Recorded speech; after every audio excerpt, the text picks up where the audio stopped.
In today's society, you can't pick up a newspaper without having issues with regard to character being a lead story. The guys that were running Enron, WorldCom, or Arthur Andersen, companies that have had great deception. The people that were running the show went to some of the best schools in America. One of the reasons our country was so great for so long is because it had character. The people had character.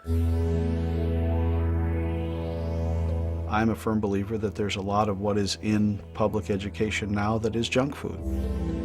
We've heard the term dumbing down the curriculum. It's Twinkies and it's candy bars and it's soft drinks. We know that's true. It's a shame that students can get through high school and still be struggling with reading or knowing something as simple as a noun and a verb. Until we recognize that kids can be challenged, they can meet the challenges, they can in fact exceed our expectations, we're going to continually have mediocrity. One of the biggest problems with education in America is the idea that one size fits all. There is a great deal of what has happened in education that is what's called child-centered learning. Instead of bringing the children up to the standard, we've brought the standard down to the child. In an attempt to appease them, not push them too hard and not squeeze their self-esteem too hard, we'll do this sort of child-centered thing where they can pick the things that they're most interested in. Our students came in, some of them with very low, not abilities, but very low performance. For math, it was your basic math. They gave you a sheet of problems and you did that. Because they hadn't been challenged in the past. For like science, it was coloring or you do something like that. We're finding students that are coming in who have taken advanced placement courses who can't do our easiest program.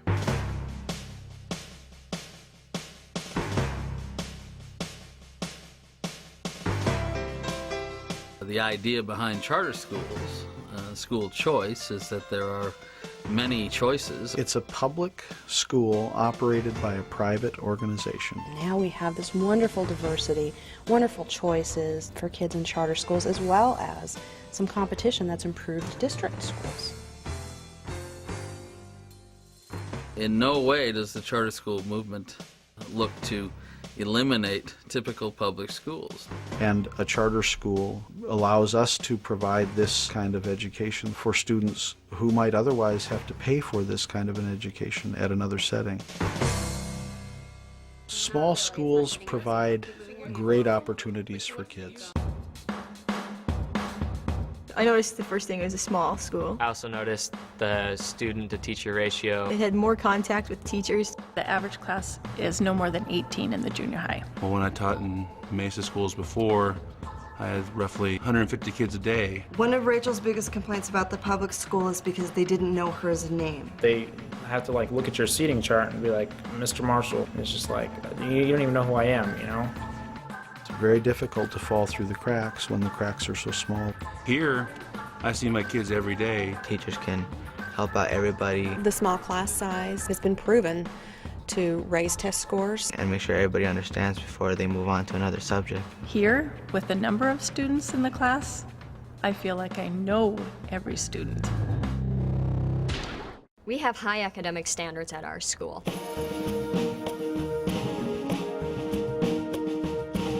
Until I came here, I don't remember ever really being challenged a lot. I went straight from junior high, where I didn't do very much, but I came straight here where they expected you to do a lot of work. Academics are our #1 consideration here. One of the things that we're trying very hard to do at James Madison is to establish a standard that's high and bring the kids up to this standard. It means that we have to teach kids nouns, pronouns, verbs, fractions. We have them memorize literature. We have them memorize the Declaration of Independence. This school is in about the top 5 schools of the state with the Ames testing. One of the reasons that we teach Latin is because you have to learn the grammar, you have to learn how to put the words together. It improves your ability to understand and to utilize the English vocabulary. I found that students will live up to whatever expectations are set. It doesn't matter the socioeconomic status of the kids, it doesn't matter the education level of the parents. Kids can do this. At first it was hard to come here. I will admit, in middle school, I was not very learning savvy. I myself was very much of a procrastinator. In this school, the first year I came here, it was different. So first grade I didn't do really good, but then I got on track. And right now I rarely procrastinate. My study habits are much more efficient. James Madison's pushed me. At this school, we give you the grade that you've earned. And if they choose to be lazy, it's going to show in their grades. They know it's not given to them. I soon figured out that this school, they were more based on doing the work and getting the work done. They earn what they get here. In James Madison, you don't get rewarded necessarily for effort. Our grading system is strictly on percentage. There is no comparison or curve that's involved. I would rather have a doctor operate on me that wasn't graded on a curve when it came time to open heart surgery. I would hope that the doctor mastered that subject. We focus on a traditional education with particular emphasis on American history and government. Historia est magistra vitae, that's the motto of our school. History is the teacher of life.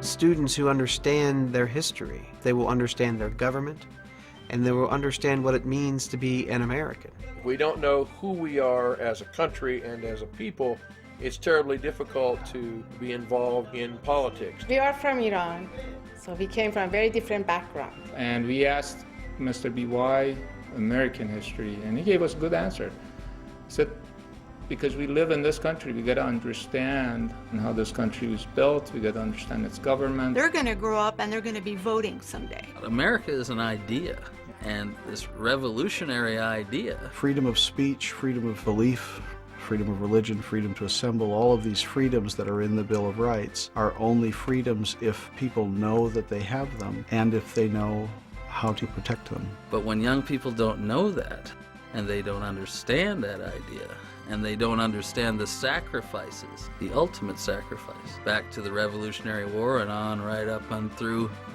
into Iraq. By the time the students are finished with the history cycle, they will understand the sacrifices. Freedom isn't free, and it did come at a cost. The more that I learn about history, specifically about American history, it just makes me more proud to be an American.